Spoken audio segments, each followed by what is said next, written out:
ಓಂ ಶ್ರೀ ಗುರುಭ್ಯೋ ನಮಃ.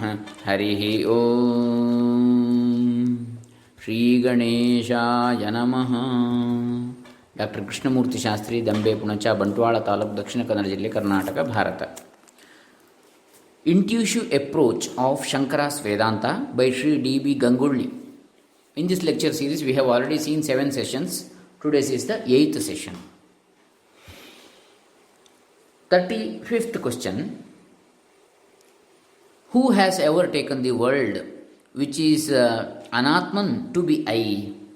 Are there any persons saying so anywhere? Does anybody demonstrate or exhibit in their behavior treating this external world of duality and variety as I and mine at all? Does anyone ever deal with his own self in the manner, this world alone is myself? Surely this is false, highly ridiculous accusation only. It seems to be clearly a figment of imagination and an unfounded allegation levelled against all human beings indeed. Now the answer, not so. The fact that people in general are carrying on empirical transactions of the nature of this adhyasa is in the experience of myself, yourself, and all others. It is universally human to do so. To explain, when you say, I am not this world, you deem all your body, senses, and mind taken together as one unit called and addressed as I, and on that basis alone you are now talking. Is it not so? See it for yourself with a good measure of concentration and introvertedness. It is not true that all human beings have believed that I am born in this world, I grow up, live, and survive for a long period in this world. Eventually, one day or the other, I have to leave it behind and go. Such a mortal I am. They further speak in that manner, and in accordance with such thoughts, sentiments, and feelings, they behave. It is true that no one, whosoever he or she may be, is transacting in the manner, this world is myself. But in the unit of I, which the people in general are dealing with within all their mundane transactions, besides their own inherent essence of being as the self, pure being consciousness, Shuddha Chaitanya, the alien, extraneous constituents of the body and the senses, which are distinctly not the essential nature of our self, are mixed up. And this hard fact, which any intelligent person can easily discern, given a modicum or measure of introverted vision, shall we say, can never be denied or refuted by anyone, whosoever he or she may be. Further, it is in everyone's experience that, despite realizing the truth that they are Anatman alone, not one's intuitive self, each one of us is carrying on our workaday transactions in the manner, this is my body, these are my senses indeed. All this is adhyasa, pure and simple. Is it so? Is it not? 36th question. What is meant by adhyasa? For this, there is an answer given in the Bhashya itself. Smriti rupaha paratra purvadrishtavabhasaha tam kechit anyatra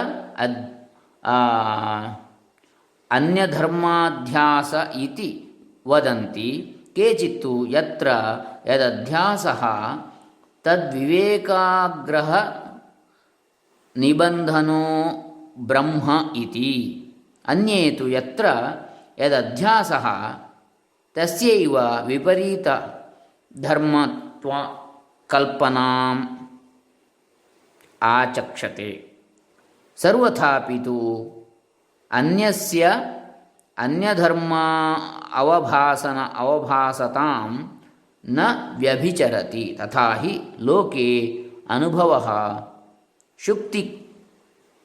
शुक्तिका he रजतवत् अवभासते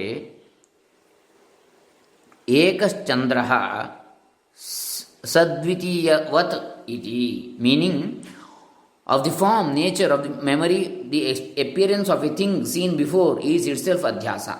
Some people explain it saying, In one thing, the qualities or characteristics of another appear as adhyasa. Some others say when one thing is misconceived, adhyasa, in another, the delusion, Brahma, caused as a result of a lack of discrimination between the two things is called adhyasa. Still, some others say when one thing is misconceived, adhyasa in another, and when that thing is imagined to possess some other characteristics is called adhyasa. In any case, the one common feature of one thing appearing as if it has got the characteristics, dharmas of another cannot be evaded where adhyasa exists. For this reason alone, so one thing appearing as if it has got the characteristics or dharmas of another cannot be evaded. For this reason alone, in our workaday empirical world, people in general have experiences in the manner the seashell nacre appears as silver. One single moon appears to exist along with the another second moon, that is in the image or reflection, like that, pratibimba. Now, 37th question. Here it appears to have been enunciated that one thing which appears as if it is another is itself adhyasa, is it not? In this context, the deliberation on the vastu tattva or the essential nature of being of the entity is not relevant at all. For adhyasa itaretara avivekena mithyaඥāna nimittaha lokavyavaharaha, having misconceived and as a result of not being able to distinguish or discriminate one from the other, the general run of people are quite naturally carrying on their workaday transactions of the type I am this and this is mine. In this manner, the subject matter of jnana or knowledge alone is mentioned here. Then again, it has been stated, Satyanrite mithuni kritya, having mixed up or blended satya or real thing and anritam or false appearance, people carry on their transactions. Therefore, whether it is stated that in one thing another appears or one thing appears to possess the characteristics, dharmas of another, both statements coalesce in connoting the meaning that in that manner to reckon or understand is to be under a delusion, bhranti. Is it not a fact, quite popular and patent too, that both the sentences, it appears to me like that, and I have understood it in that manner, have one and the same meaning? Even so, the Vyakhyanakaras, that is post-Shankara sub-commentators, have not only erroneously imagined the meaning of the above sentences to be another entity or substance, padartha, which appears like a particular vastu or object, but have mischievously surmised and argued out that in this context, Sri Shankara has examined or scrutinized the various prima facie theories, Purvapaksha-vadas like Akhyati, Anyatha-khyati, Atma-khyati, Satya-khyati, Asat-khyati, and finally Sri Shankara has refuted all of them and has propounded his own exclusive Siddhanta called Anirvachaniya-khyati. It is truly a great tragedy of our times that whether it be Sri Shankara's Sutra Bhashya or his other Bhashyas, nowhere even a wee bit or a smack of this theory or of the Anirvachaniya-khyati is to be found. Therefore, there is no other go than to conclude that in this context the Vyakhyanakaras, as was their wont, digressed into unrelated and irrelevant considerations at the expense of and giving up callously the contextual deliberation. Research scholars deeply interested in this controversial topic may please refer to the Sanskrit treatise Vedanta Prakriya Pratyabhijna, published by Adhyatma Prakasha Karyalaya, Hodenarsipur. So, this is the 37th question. Next, 38th question. With regard to the jnanadhyasa or misconception about the knowledge of reality which you have been mentioning hitherto, has Sri Shankara examined this at least once anywhere else? This adhyasa has been elaborated upon by him in his Gita Bhashya in the following manner. Kaha punaranyam kshetra kshetrajnayoho संयोगो अभिप्रेतः उच्यते. क्षेत्र क्षेत्रज्ञयोः विषय विषयिणोः भिन्न स्वभावयोः इतरेतर तद्धर्मात् अध्यास लक्षण संयोग क्षेत्र क्षेत्रज्ञ स्वरूप विवेक अभाव निबंधन रज्जुशुक्तिकादीनां तद्विवेक ज्ञान अभावात् अध्यारोपित सर्प रजतादि संयोगवत् सोऽयम् अध्यास स्वरूपः क्षेत्र क्षेत्रज्ञ संयोगो मिथ्याज्ञान लक्षणः यथा शास्त्रं क्षेत्र क्षेत्रज्ञ लक्षण भेद परिज्ञान पूर्वकं प्राग्दर्शित रूपात् क्षेत्रात्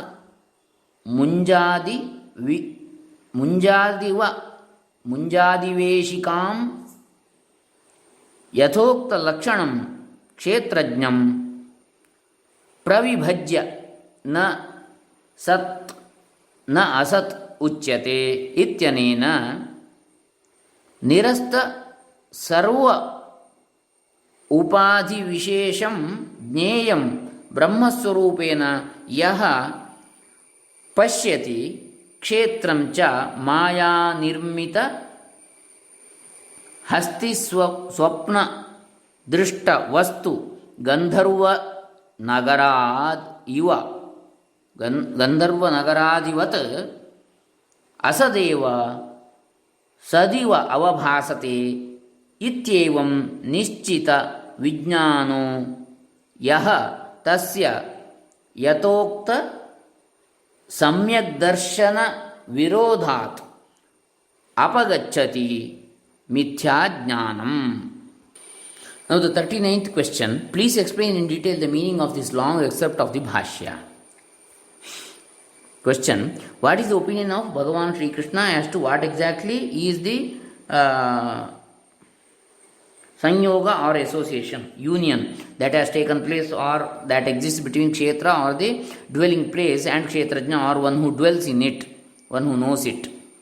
Answer. We will explain. Being the Vishaya or object and Vishayi or subject respectively, Kshetra and Kshetrajna are of different or distinct essential natures. This association between them is of the nature of misconceiving one in the other. Further, this association is the result of not being able to cognize their respective distinct, innate natures of being after separating Kshetra and Kshetrajna. This misconceived association too has taken place just as when a rope, a seashell, etc. have not been properly scrutinized and known perceived.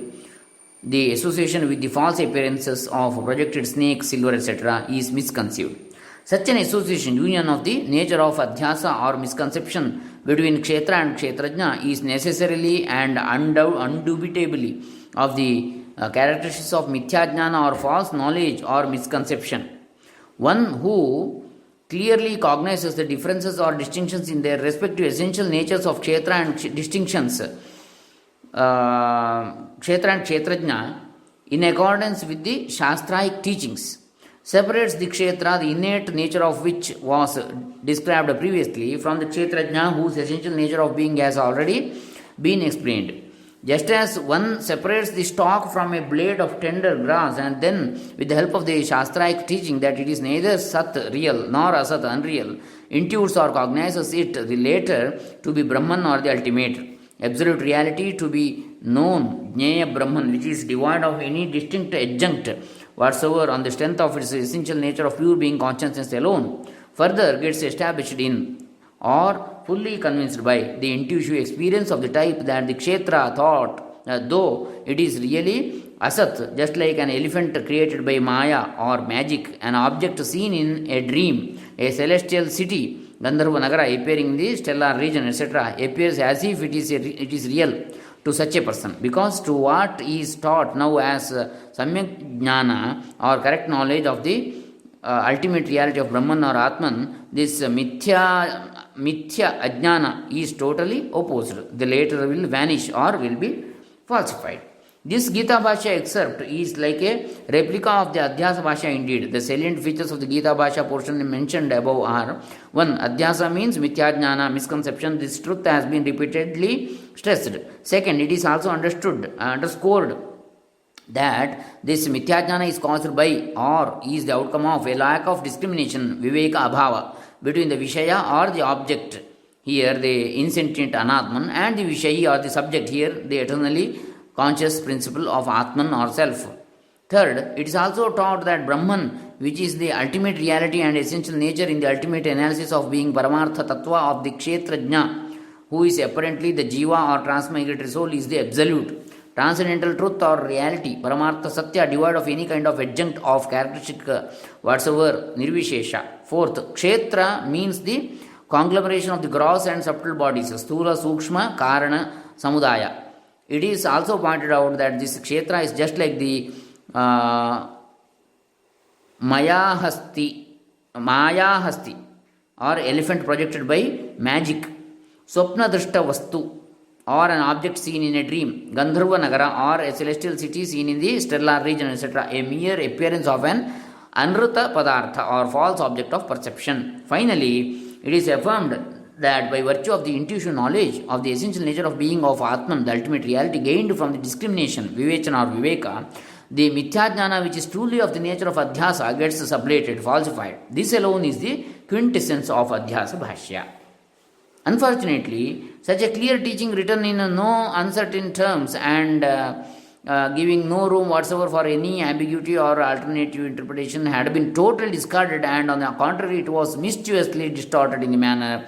Adhyasa means that superimposed substantive materialistic object, Adhyasa Padartha. Mithya means Avidya Shakti or a potential power of nescience which is Anirvachaniya or indefinable. Nimitta means material cause, Upadana Karana. This Vyakhyana Prasthana or the post Shankara sub-commentary being totally different and contradictory to Sri Shankara's original Adhyasa Bhashya, written as a highly purposeful methodological introduction is crystal clear now. To drive home the fact that those people who have commented upon the original Bhashya sentence of Paratra Purva Drishtava Bhasaha in the manner Adhyasa itself, meaning another Anirvachaniya Padartha or indefinable substance or entity which appears like a particular entity, have in truth distorted the original Bhashya sentence and have projected their own interpretation. Another sentence which follows a little later in the Sutra Bhashya itself is a clinching pointer to witness. Adhyaso nama atasmin tad buddhihi ityavochama, meaning Adhyasa means a deep-seated concept of type this is it in something which it is actually not. Atasmin tad buddhihi. Thus we have enunciated in his manner the Bhashyakara Sri Shankara has himself deliberated upon the sentence Paratra Pura Drishtava Bhasaha and clarified its meaning purport. Further, to clinch the issue, he has in his conclusive sentence written Mithya Pratyaya Rupaha, or of the nature of false percept. Next, 40th question. While describing Atman, why is it that three distinctive features like Asmat Pratyaya Gochare, an object for the concept or notion of I, Vishayini, subjective, Chidatmake, the very essence in S or pure consciousness, have been mentioned? The essential nature of being Atman is Chidatmaka, meaning Shuddha Chinmatra, of the very essence of pure consciousness or intuitive experience of the self. But that very Atman, absolute non-dual, in the Vyavahara avastha or the mundane empirical state of diversity or duality, is reckoned as both Asmat Pratyaya Gochara and Vishayini, to wit, from the standpoint of Anatman, which is both Yushmat Pratyaya Gochara, the object for the concept or notion of you, which can never be equated with or identified as I, as explained before, and Vishaya, an object always for its subject, and which has to be postulated exclusively for the purposes of teaching or understanding. We have to discern it tentatively, hence all the three distinct epithets are necessary. For this reason alone, Sri Shankara has himself raised an objection of the type that the fact that there has been adhyasa conceived in Atman appears to be quite contrary to or distinct from the familiar popular adhyasa accepted on all hands, and has provided a consolation in the following manner. Bhashya excerpt by way of an objection. Katham punaha pratyagaatmani avishaye adhyaso विषय तद्धर्माणाम servo हि पुरोवस्थित विषये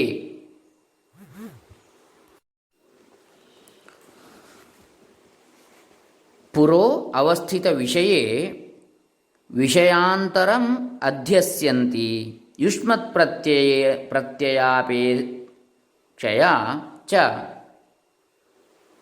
युष्मत् प्रत्ययोपेतस्य च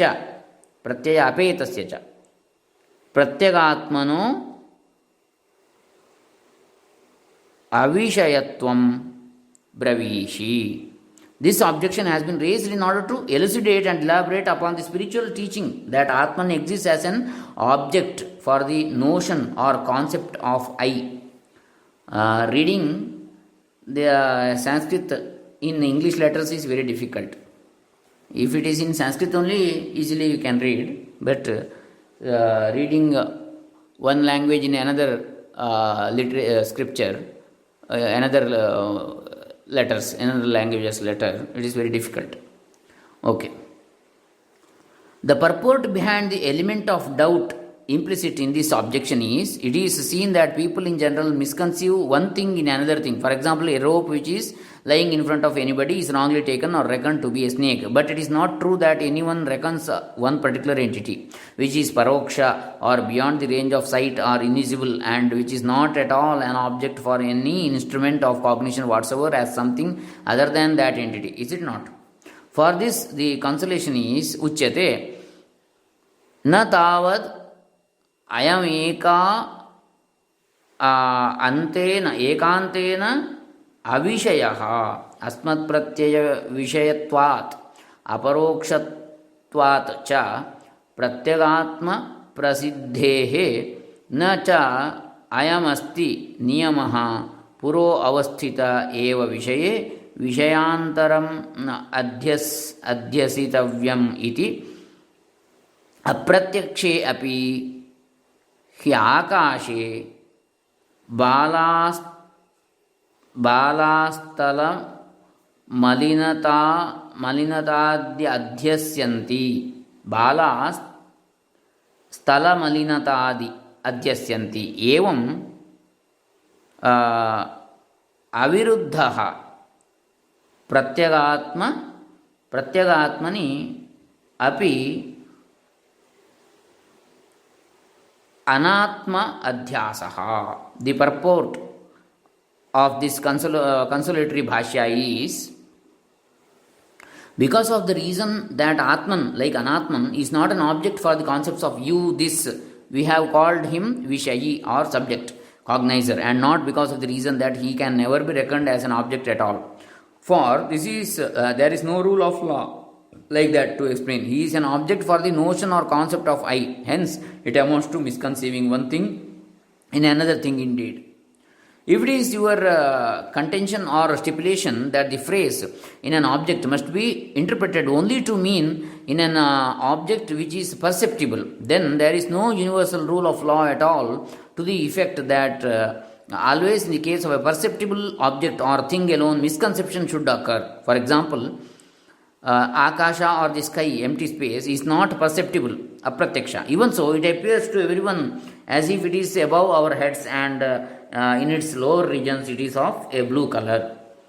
One more subtle point, although Atman is not directly or perceptibly an object of cognition, he is familiar to everyone, that is universally, as the notion or concept of I. No one at any time or in any clime has reckoned Atman as paroksha or invisible, non-cognizable, say in the manner, my essential nature of being or existence or swarupa is not known to me. I do not know whether I exist or I do not exist. Therefore, because of the reason that Atman, pure consciousness, is aparoksha or directly intuited but not a paroksha or perceptible object, there is no surprise or anything to be seriously doubted when we have actually misconceived the familiar Anatman in the familiar Atman.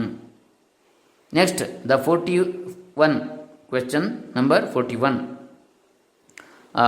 This is the last question in this section. Next, we shall go to the fifth section, that is division into Vidya and Avidya and Avidyakrita. We will see in the next session.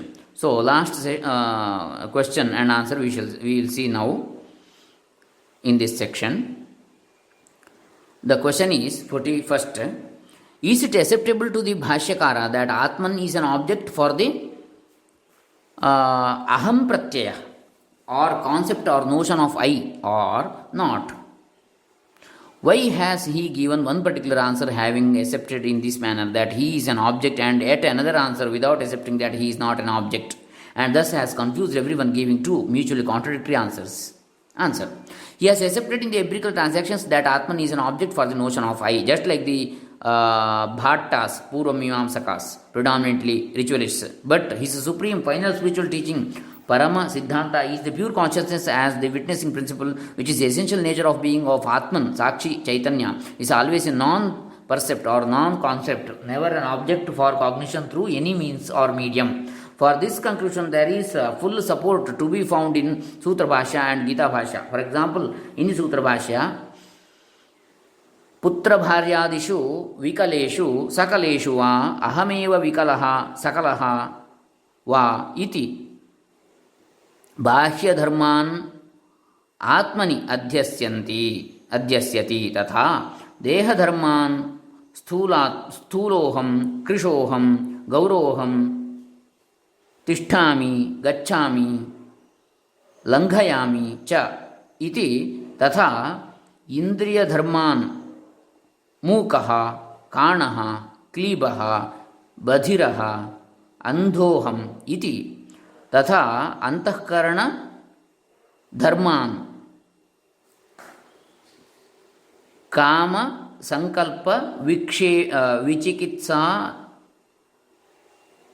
अध्यवसाय आदीन. In this above bhashya excerpt, it has been pointed out that people in general misconceive in superimpose upon Atman, who is the aham pratyaya vishaya, the object for the notion of I, the distinct characteristics, dharmas of a wife and children, of the body, the senses, and the psyche, mind. It is very clear that here in this context it becomes expedient and essential for us to add up the dehadi atma bhava, or the innate identification of every one of us with our body, senses, and mind to complete the process of summation. Evam aham pratyayinam अशेष स्वप्रचार साक्षिणी अशेषसु अप्रचार साक्षिणी प्रत्यगात्मन्यध्यस्य तं च प्रत्यगात्मानां सर्वसाक्षीणां तद्विपर्ययेन अंतःकरणादिषु adhyasyati. In this Bhashya sentence, it is affirmed that on the one hand, everyone misconceives in or superimposes upon the Kutastha Nitya Chaitanya Swarupa Atman or self, who is absolutely immutable and eternally of the very essence of pure consciousness, and Avishaya Sakshirupa Atman or self, who is the unobjectifiable witnessing principle in all of us, the Atman or the self. Note the small letter S, lowercase, used for the not self or the ego, who is both ashraya or base or substrate and the vishaya or object for the aham pratyaya or the notion of I. And on the other hand, the sakshi or the witnessing principle is superimposed upon, misconceived in the antahkaranadi or the adjuncts of the mind, the senses and the body. Tenaiva hi अहंकर्ता अहम प्रत्यय विषयेण प्रत्ययिना सर्वाः क्रियाः निवर्त्यन्ते तत्फलञ्च स एव Ashnati. Sutra Bhashya 114.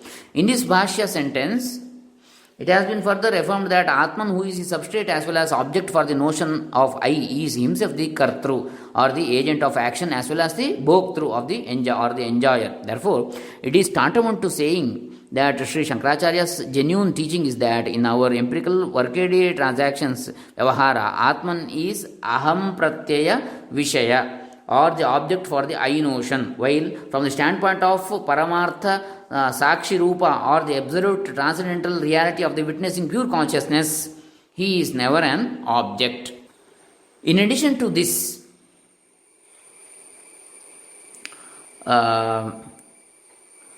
we will adduce here two more examples selected from the Gita Bhashya. Hantaham hatosmi aham iti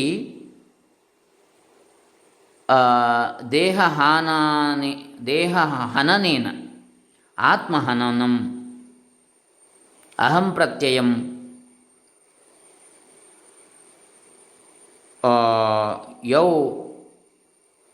ಯೋ ವಿಜಾನೀತಃ ತೋ ತು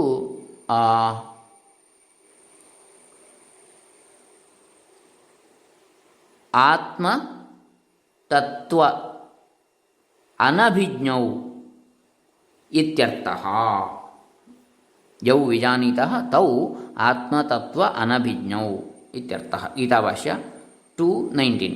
Herein it has been taught that those who reckon that when the body is killed or destroyed, Atman to be the aham pratyaya vishaya or the object for the I notion and misconceive in the manner I am the killer or the killed, such people do not know the ultimate reality, tattva.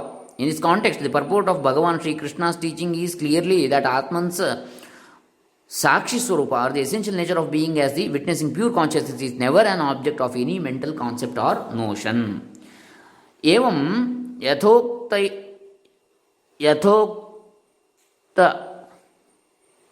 यथोक्तैः पंचभिः हेतुभिः निर्वर्त्ये सति कर्मणि तत्र एतेषु आत्मा अनन्यत्वेन अविद्यायाः परिकल्पितैः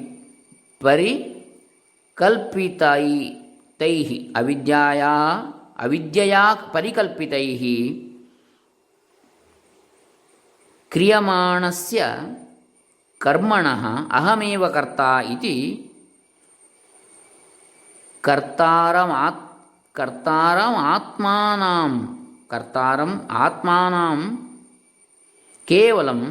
आत्मानं केवलं शुद्धं तु यः पश्यति अविद्वान्.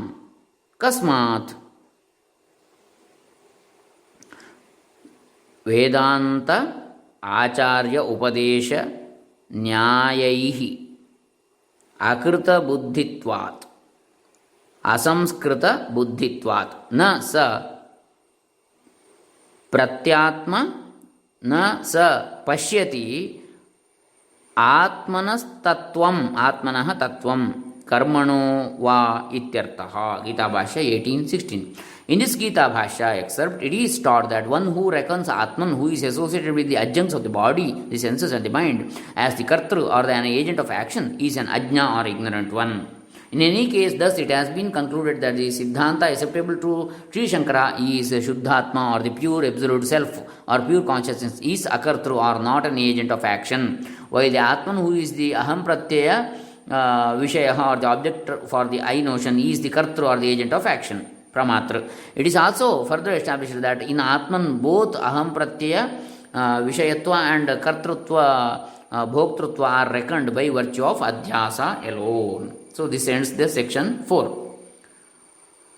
Here we end this 8th session in the intuitive approach of Shankara's Vedanta by Sri D.B. Ganguly. Hare Rama. Shri Shri Sachidanandendra Saraswati Charanaravinda Arpitamastu. Shri Shankaracharya Arpitamastu. Shri Ganguly D.B. Charanaravinda Arpitamastu. Sarve Jana Sukhino Bhavantu. Om Tat Sat Brahma Arpanamastu.